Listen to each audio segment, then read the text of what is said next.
पंजाब के लोग बड़े भोले है। मेरिया मातावां बीबियां बाबे खुना ते बैठे बड़े भोले है। इन्हों गल्लां बातां सुना के डुगडुगी वजा के मूर्ख बनाया। दारू सस्ती करती है इन्होंने मारे। ला भी मारो ताड़ी आ देख ला सब तो वध ठोक ठोक एक बारी हो हुण कहदा भगवंत जिंदाबाद। दारू सस्ती है। अगे अगे तो डिक डोले जे खांदा सुनता लो कुड़े नहीं करता रो भूआ। सुन मेरी गल, मैं कोई भाषण वाषण वाला देन नहीं आया।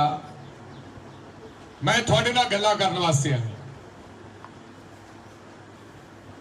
गल्लां ये करने वास्ते आया कि मैनू नहीं लगता कि थोड़े इलाके च कोई कमी रह गई सी। विजयेंद्र सिंगला पंजाब का पहले नंबर का मंत्री जिन्हें विकास कर करके थोड़े कम कर करके मेरा ख्याल इन्हें किसी होर व्यक्ति नूं पंजाब दे विच ऐसा कोई और मंत्री नहीं। मैं भी मंत्री रहा पर मैं तो 3.5 महीने रहा। इन्ना विकास ते इन्ना कम किया हो। तुहानू पता है मैं बहुत पुराना जानता विजेंद्र सिंगला जी नूं। असीं यूथ कांग्रेस इकट्ठियां ने काम किया। जेड़ा बंदा कामा होवे ना कामा घर दा जवाक ओ बेबे जी मेरे नहीं ध्यान दिओ।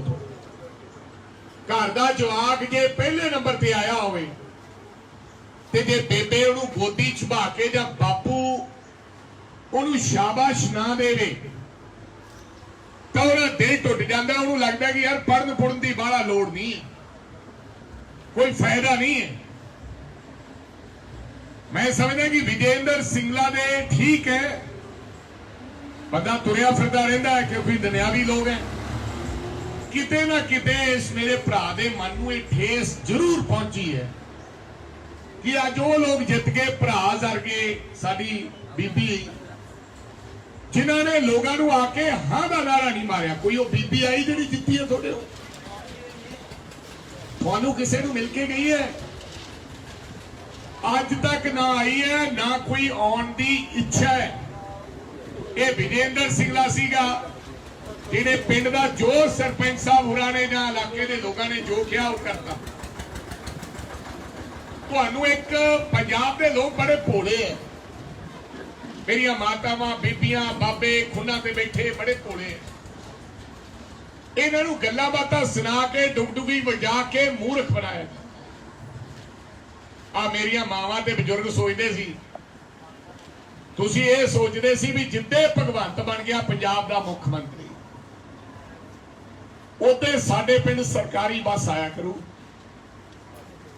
ते साडे बस दे 50 मुंडे बस्ता लैके सरकारी नौकरी ते जाया करेंगे। ये मेरी मां सोचती सी ते बापू सोचता सी। फिर सोचते सी मुंडे दा फिर मैं ब्याह करूंगी 30,000 रुपया नौकरी लाया करूंगा ते 1000 रुपया मैनू भगवंत ने दे देना। फिर मैं पोता जो मेरे जम्मूगा ते उन्होंने कपड़े लीड़े लैके ते उन्होंने भी खिडाया करूंगी मुफ्त 1000 रुपया हो गया जी। ते जो असीं घरों बाहर निकलिया करांगे पत्थर लग्या पिया होगा संखे मरमर। वेखियो किते बूट बार चंगे पाया करो तिलक ना जाए जो भगवंत ने पत्थर लाया। ऐसिया कहानियां थोनू लोगों ने सुनाइया थोनू लगता सी भी साडे सिर तो बट्ठल रह के ते साडा कोठा ढा के एक कोठी पा के जाऊगा भगवंत मान ते बीबी भरा बना लो। असी तो 5 साल होर संताप कर लांगे। थोड़े पिंड इट भी लगी ना ते राजे वड़िंग नाल गिद्दड़ में आके गल कर लियो। अज उही भगवंत मान है जिन्हें बाहर दे विच लोकां ने धरने लाए ने उही पटवारी उही मास्टर उही टैंकियां ते चढ़े हुए है। उही किसान रौला पा रहे ने कोई बेरोजगार अज जेडे रिटायर पटवारी सी उन्होंने दुबारे रख लिया नौकरी ते। ये कहना होंदा सी भी नवे लाओ पुराने नूं रखण दी की लोड़ है। ਅੱਜ ਪੀਆਰਟੀਸੀ ਦੇ ਉਹੀ ਮੁਲਾਜ਼ਮ ਧਰਨਾ ਦੇ ਰਹੇ ਆ ਪੱਕੇ ਕਰ। ਉਹਨਾਂ ਨੂੰ ਫੇਰ ਕਹਤਾ ਵੀ ਇਹਨਾਂ ਨੂੰ ਕੱਚੇ ਰੱਖਿਆ ਜਾਊਗਾ। ਤੁਹਾਨੂੰ ਕਿਹਾ ਗਿਆ ਸੀ ਬਿਜਲੀ ਆਏਗੀ, ਮੁਫਤ ਬਿਜਲੀ ਦੇਾਂਗੇ, 100 ਯੂਨਿਟ ਹੋਰ ਦੇਾਂਗੇ, ਹਜੇ ਤੱਕ ਉਹ ਲਾਗੂ ਨਹੀਂ ਹੋਇਆ। ਤੇ ਨਾਲ ਹੀ ਉਹਨੇ ਇਹ ਵੀ ਕਹਿਦਾ ਵੀ ਕਣਕ ਦੀ ਥਾਂ ਤੇ ਮੈਂ ਬੀਬੀਆਂ ਨੂੰ ਆਟਾ ਦਿਆ ਕਰੂੰਗਾ। ਹਾਂ ਆਟਾ ਹੀ ਮਿਲੂਗਾ, ਬੀਬੀ ਜਿਤਾਈ ਹੈ, ਸਿੰਗਲਾ ਨਹੀਂ ਜਿਤਾਇਆ। ਹਾਂ ਹੁਣ ਆਟਾ ਲਓ ਤੇ ਆਟਾ ਗਰਮੀ ਚ 5 ਦਿਨਾਂ ਬਾਅਦ ਐਡੇ ਐਡੇ ਸੁੰਡ ਪੈ ਜਾਇਆ ਕਰਨਗੇ।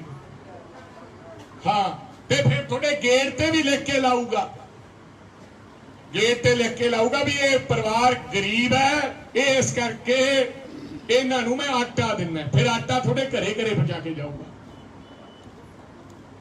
ਇਹਨਾਂ ਨੇ ਤਾਂ ਇਹੀ ਕਰਨਾ, ਕਣਕ ਦੀ ਥਾਂ ਤੇ ਆਟਾ ਕਰ ਦੇਣਾ। ਏਦਾਂ ਦਾ ਕੰਮ ਕਰਕੇ ਇਹਨਾਂ ਲੋਕਾਂ ਨੇ ਪੰਜਾਬ ਨੂੰ ਲੁੱਟਣ ਦੀ ਕੋਸ਼ਿਸ਼ ਕੀਤੀ। ਤੁਸੀਂ ਸਾਡਾ ਕੀ ਕੀਤਾ? ਅਸੀਂ ਸਾਡੀਆਂ ਬੇਬੇ ਮਾਵਾਂ ਦਾ ਕਿਰਾਇਆ ਮੁਫਤ ਕੀਤਾ ਸੀ। ਐ ਜਾਂਦੀਆਂ ਸੀ ਸ਼ੌਕ ਦੀਆਂ, ਪੇਕੇ ਜਾਂਦੀਆਂ ਸੀ, ਆਹ ਚੱਲੀ ਹੈ ਬੱਸ ਸਰਕਾਰੀ, ਇਹ ਬੰਦ ਕਰਨ ਲੱਗਿਆ ਸੀ। ਅਸੀਂ ਫੇਰ ਰੌਲਾ ਪਾਇਆ। ਇਹ ਨਹੀਂ ਵੀ ਸਾਡੇ ਬਾਪੂਆਂ ਦਾ ਵੀ ਕਿਰਾਇਆ ਮੁਫਤ ਕਰਦੇ, ਬੁੜੀਆਂ ਦਾ ਵੀ ਬੰਦ ਕਰਨ ਲੱਗਿਆ ਸੀ। ਤੇ ਸਾਨੂੰ ਤੁਸੀਂ ਵੀ ਨਹੀਂ ਵੋਟਾਂ ਪਾਈਆਂ, ਇਹਨਾਂ ਨੇ ਤਾਂ ਪਾਉਣੀਆਂ ਕੀ ਸੀ ਬੰਦਿਆਂ ਨੇ, ਕਿਉਂਕਿ ਬੰਦੇ ਤਾਂ ਸਾਡੇ ਨਾਲ ਔਖੇ ਹੋ ਗਏ। ਕਹਿੰਦੇ ਬੁੜੀਆਂ ਦਾ ਕਿਰਾਇਆ ਮੁਫਤ ਕੀਤਾ, ਸਾਨੂੰ ਤਾਂ ਇਹਨਾਂ ਦੇ ਮਗਰ ਲਾਤਾ। ਸਾਰੀ ਉਮਰ ਦਾ ਅਸੀਂ ਇਹਨਾਂ ਦੇ ਮਗਰ ਨਹੀਂ ਲੱਗੇ। ਹਾਂ ਇੱਕ ਕੰਮ ਹੁਣ ਹੋਰ ਕਰਤਾ, ਤੁਹਾਨੂੰ ਵਧਾਈਆਂ, ਪਰਮਾਤਮਾ ਤੁਹਾਨੂੰ ਚੜ੍ਹਦੀ ਕਲਾ ਰੱਖੇ। ਲੈ ਹੁਣ ਤੁਹਾਡੇ ਬੰਦਿਆਂ ਦਾਰੂ ਸਸਤੀ ਕਰਤੀ ਇਹਨਾਂ ਨੇ। ਮਾਰਿਆ ਲਾ ਵੀ ਮਾਰੋ ਤਾੜੀ, ਆਹ ਦੇਖ ਲਾ ਸਭ ਤੋਂ ਵੱਧ ਠੋਕ ਠੋਕ ਇੱਕ ਵਾਰੀ ਹੁਣ ਕਹਿੰਦਾ ਭਗਵੰਤ ਜਿੰਦਾਬਾਦ। ਦਾਰੂ ਸਸਤੀ ਹੈ। ਅੱਗੇ ਤਾਂ ਡਿੱਕ ਡੋਲੇ ਜੇ ਖਾਂਦਾ। ਸੁਣਤਾ ਲਓ ਕੁੜੇ, ਨਹੀਂ ਕਰਤਾਰੋ ਭੂਆ, ਸੁਣ ਮੇਰੀ ਗੱਲ।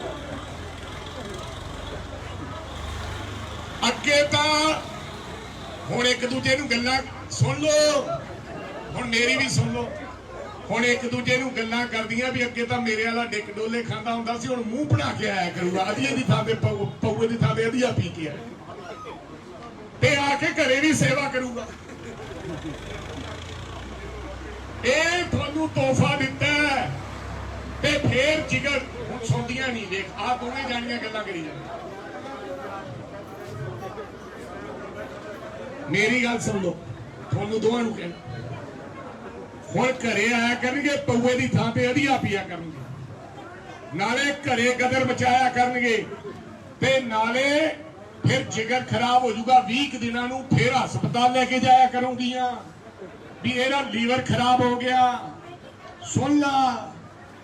ਤੇ ਜਿਹੜਾ ਜਦੋਂ ਵੱਧ ਪੀਆ ਕਰਨਗੇ ਦਿਹਾੜੀ ਵੀ ਨਹੀਂ ਹੋਣੀ, 5 ਦਿਨ ਹੁੰਦੀ ਆ, ਉਦੋਂ ਬਾਅਦ ਸਰੀਰ ਟੁੱਟਣ ਲੱਗ ਪੈਂਦਾ ਹੈ।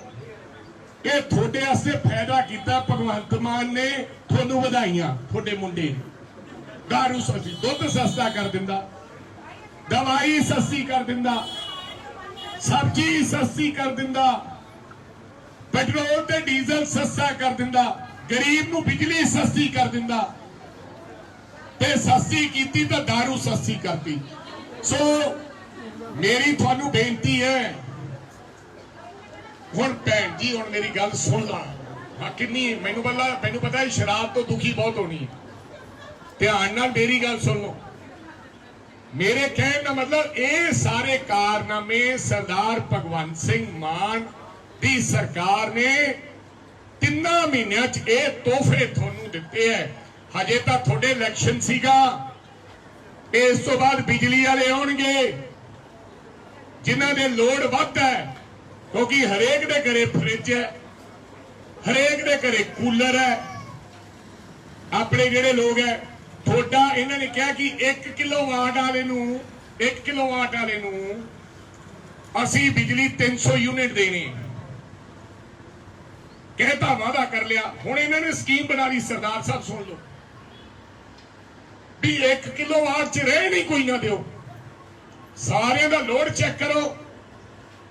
ਲੋਡ ਹਰੇਕ ਦਾ ਵੱਧ ਹੈ, ਜਦੋਂ ਉਹਨੂੰ 1.5 ਕਿਲੋਵਾਟ ਜਾਂ 2 ਕਰਤਾ ਤੇ ਤੁਸੀਂ ਉਹ ਸਕੀਮ 'ਚ ਨਹੀਂ ਆਉਣੇ। ਜਿਹੜੀ ਅਸੀਂ ਬਿਜਲੀ ਮੁਫਤ ਕੀਤੀ ਸੀ ਉਹ ਬੰਦ ਕਰਨ ਲੱਗੇ। ਅਸੀਂ ਕਿਹਾ ਸੀ ਕਿ 7 ਕਿਲੋਵਾਟ ਵਾਲਾ ਜਿਹੜਾ ਬੰਦਾ ਹੈ, 7 ਕਿਲੋ ਤੋਂ ਥੱਲੇ ਵਾਲਾ, ਉਹਦਾ ਸਾਰਿਆਂ ਵਾਸਤੇ ਬਿਜਲੀ ਦੇ ਰੇਟ ਅੱਧੇ ਕਰਤੇ ਸੀ ਤੇ ਗਰੀਬਾਂ ਦਾ ਅਸੀਂ ਪੁਰਾਣੇ ਬਕਾਏ ਮਾਫ ਕਰਤੇ, ਸਾਰਿਆਂ ਨੂੰ ਸਹੂਲਤ ਦਿੱਤੀ ਸੀ। ਹੁਣ ਪਤਾ ਲੱਗੂਗਾ ਤੁਹਾਨੂੰ ਲੋਕਾਂ ਨੂੰ, ਆ ਤੁਹਾਡੇ ਮੁੰਡਿਆਂ ਨੂੰ ਜਿਨ੍ਹਾਂ ਨੇ ਤੁਹਾਨੂੰ ਟੈਲੀਫੋਨ ਵਿਖਾ ਕੇ ਤੁਹਾਡਾ ਮਨ ਬਦਲਤਾ। ਆ ਜਿਹੜੇ ਨੌਜਵਾਨ ਹੈ ਨਾ, ਇਹ ਲਿਆਉਂਦੇ ਸੀ, ਡੈਡੀ ਵੇਖ ਭਗਵੰਤ ਕਿਵੇਂ ਫੱਟੇ ਚੱਕੀ ਜਾਂਦਾ, ਵੇਖ ਭਗਵੰਤ ਕਿਵੇਂ ਬੋਲਦਾ, ਡੈਡੀ ਵੇਖ ਤਾਂ ਲੈ ਬੇਬੇ। ਉਹ ਜਿਹੜੇ ਜ਼ਿਆਦੇ ਬੋਲਣ ਵਾਲੇ ਐ ਉਹ ਨੁਕਸਾਨ ਕਰਦੇ। ਇੱਕ ਡਾਕਟਰ ਮਨਮੋਹਨ ਸਿੰਘ ਹੁੰਦਾ ਸੀ, ਜਾਣਦੇ ਹੋ? ਨਹੀਂ ਜਾਣਦੇ। ਜੇ ਜਾਣਦੇ ਹੁੰਦੇ ਤਾਂ ਫਿਰ ਕਾਹਦੀਆਂ ਗੱਲਾਂ। ਕਦੇ ਉਹਦਾ ਭਾਸ਼ਣ ਸੁਣਿਆ? ਨਹੀਂ ਸੁਣਿਆ। ਉਹ ਭਾਸ਼ਣ ਨਹੀਂ ਬਾਲੇ ਦਿੰਦਾ ਸੀ। ਕਦੇ ਮੋਬਾਈਲ ਤੇ ਕੋਈ ਐਸੀ ਚੀਜ਼ ਮਨਮੋਹਨ ਸਿੰਘ ਦੀ ਨਹੀਂ ਆਈ ਸੀ ਜਿਹੜਾ ਬੋਲ ਕੇ ਆਉਂਦੀ ਹੈ, ਜਿਵੇਂ ਆ ਭਗਵੰਤ ਮਾਨ ਜੀ ਦੀ ਰੋਜ਼ ਆਉਂਦੀ ਹੈ ਮੋਬਾਈਲ ਤੇ।